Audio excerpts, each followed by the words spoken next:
So today we're going to show you how to use the trap bar deadlift and all the little tricks and trades that it's going to take you to be really good at it. And if you're in the fucking military, you need to pay attention and watch this shit so you don't hurt yourself during your PT tests and in training. The trap bar is used all over the world, but you see it done wrong all the time. And today we're going to show you how to do it right.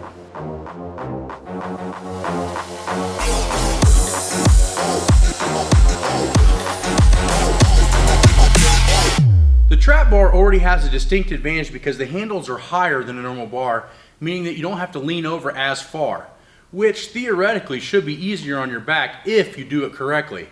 But also it makes it difficult because the trap bar, as you can see, has no room to come into your body. Lots of room this way, which means that I'm sure if you hook this up to an EMG machine and measure muscle activity, that the TVA and deep abdominal muscles would have to work way, way harder with the trap bar. That's good and bad.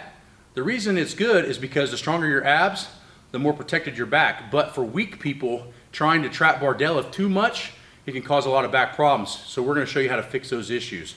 The first issue to fix on the trap bar deadlift is you can start at the top or the bottom. Today in this video, we're going to start at the bottom. What I like to do when I get ready to trap bar deadlift is I put my feet right at shoulder width and then I put my toes. You're not going to be able to see it, but I put my toes right at the top of my shoe. Now what that's going to do is it's going to force my body to want to stay a little bit more on my heels. The more heel pressure you have on any deadlift, the better off you're going to be not only on your back, but how much you can pick up safely. So once I have my toes lifted in my shoe slightly, it's going to have my glutes a little bit more fired. I'm going to be a little bit more on my heel. The next thing I'm going to do is I'm going to reach down and grab the bar like I'm going to do a squat. So I'm not just going to lean over with my legs straight like most people would want to do. I'm actually going to squat down. Then I'm going to set my hands. That way my legs are preloaded. Now the first thing I'm going to do is I'm going to make sure my hands are equalized in between these two rods. So if you grab it too far forward, it's going to do this when you pick it up.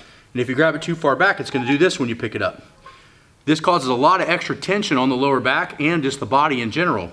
So don't rush to take your time and make sure you got your hands set right in the center of the bar. You'll know it when you pick it up if the bar doesn't want to tilt forward or backward. Now, once you have that set up, the first thing you're going to do is you're going to have your toes up in your shoe, you're going to be on your heel, you're going to have your hands in the middle of the bar. Now, the next most important thing that you do is pull your hips down and your head up, at least neutral. Now, this is going to force me to use a lot more hip and leg drive versus going like this when I pick it up. So what we want to do is have everything come up in the same position. Now, the next most important thing you can do, and this is probably the most important tip, is that you need to tighten up the back muscles. So when I get this bar set, the first thing I'm going to do is I'm going to lock my lats and pull my hips down. Lock my lats, pull my hips down, pick my head up. Boom. Everything worked in an integral unit, and now I don't have back issues or anything of that nature. Then I'm going to set it down the exact same way. When I pick it up, I'm going to raise my toes and my heel into my shoe. I'm going to lock my hands and lats, and then I'm going to lift, and everything's going to follow just like it should.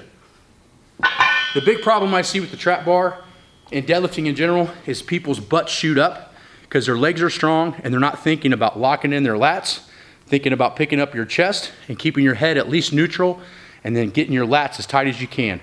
Do those things, lift your toes up in your shoe, watch your trap bar deadlift not only go way up in weight, but also way safer to do. Round it. Yep. Good. Now do it the right way. Make sure you set it down and pick it up right. Yep. Perfect. Yep, there it is. Good. Perfect. So we just taught you the right and the wrong way to trap bar deadlift. This is mostly designed for the Army PT tests so that you guys in charge of PT can see an educated way of how to deadlift. If you need a more detailed version and more exercises to learn how to fix the trap bar deadlift, because the trap bar deadlifting in and of itself is not going to make it better per se, then you're going to need to visit the Winning Strength Patreon channel, get on there, and we're going to go into a detailed list of the exercises used to build the trap bar deadlift.